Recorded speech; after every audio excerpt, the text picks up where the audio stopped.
அந்த டீ குடிக்கிற பிரேக்ல தான் உனக்கு வந்து வீடியோ போட வேண்டிய சூழ்நிலையாவே இருக்கு. என்ன பண்றது? இருங்க. டீ குடிச்சிட்டு வந்து பேசுறேன். டிவிகே கட்சியில தமிழ் தேசியமும் ஒரு கண்ணன்னு சொல்லியிருக்காங்க.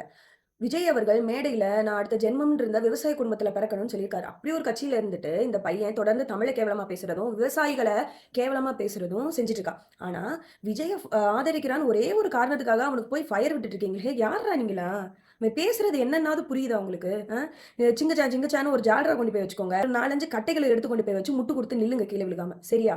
நீ தொடர்ந்து வீடியோ போடு தம்பி. தமிழ கேவலமா பேசு, விவசாயிகள கேவலமா பேசு. தமிழ் மக்களுக்கு எதிரான ஒரு ஆள்னு உன்னைய புரிஞ்சுகிட்டு, அது ரொம்ப காலம் இல்ல, கூடிய சீக்கிர காலம் வந்துரும். மக்கள் சார்ந்த பிரச்சனைகள் பேச நெறைய இருக்கு. உனக்கு சீமான் அண்ணன எதிர்க்கிறது மட்டும் தான் ஒரே ஒரு அஜெண்டா. ஆனா எனக்கு அப்படி இல்ல. மக்கள் சார்ந்த பிரச்சனைகள் 1008 பிரச்சனைகள் நடந்துகிட்டு இருக்கு.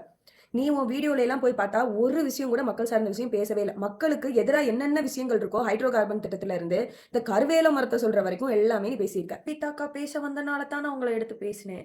நீ என்னைய பேசியிருந்தா, நான் கோவமே பட்டிருக்க மாட்டேன். ஆனா நீ பேசினது தமிழ பத்தி கேவலமா பேசியிருக்கிறது. அது என்ன திராவிட மொழியிலிருந்து தமிழ் மொழி வந்ததுன்னு சொல்றீங்க இல்லையா? அந்த திராவிடத்துக்குன்னு ஒரு மொழி இருக்கும்ல. இப்ப தமிழ் உயிரெழுத்து, மெய்யெழுத்து அது போல இருக்கு இல்லையா? அதே மாரி திராவிடத்துக்குன்னு ஒரு மொழி இருக்கும்ல. அதுலருந்து தானே தமிழே வந்திருக்கு. அது என்ன மொழின்னு மட்டும் கொஞ்சம் சொல்லணும். அப்புறம் இந்த திருக்குறள் சொல்றது, அ விடுகதை சொல்றது, இதெல்லாம் உன் கட்சிக்குள்ள வச்சுக்கோ. அவங்க கிட்ட நீ விடுகதை கேளு, நீ விடுகதை சொல்லு, அவங்ககிட்ட பதில் கேளு. அப்படி ஜாலியா நீங்க விளையாடுங்க. அதுக்கு நான் ஆள் இல்ல. புரியுதா? அது உங்க அப்பா வந்து அவருக்கு முகம் காட்டி போட தைரியம் இல்ல. திட்டுவானுங்கன்னு.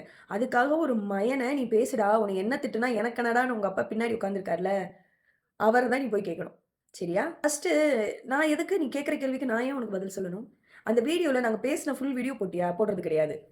உனக்கு தேவையானது மட்டும் வெட்டி, ஒட்டி இதே மாரி தான் சீமான் அண்ணன் மேல வெட்டி, ஒட்டி அவதூறு பரப்பிக்கிட்டு திரியிற. யாரு மொத எனக்கு? Who are you? நீ தமிழ வந்து அவ்வளவு அழகா பேசுற, தமிழ வந்து நல்லா மக்கள்ட்ட கொண்டு போறேன்னா, உனக்கு பதில் குடுக்கலாம். இல்ல விவசாயிகளோட கஷ்டம் தெரியுது, விவசாயிகள பத்தி பேசுற அப்படின்னா, உனக்கு பதில் குடுக்கலாம். தமிழையும் கேவலமா பேசுற, விவசாயம் நாங்க எதுக்கு பண்ணணும்னு கேவலமா பேசுற.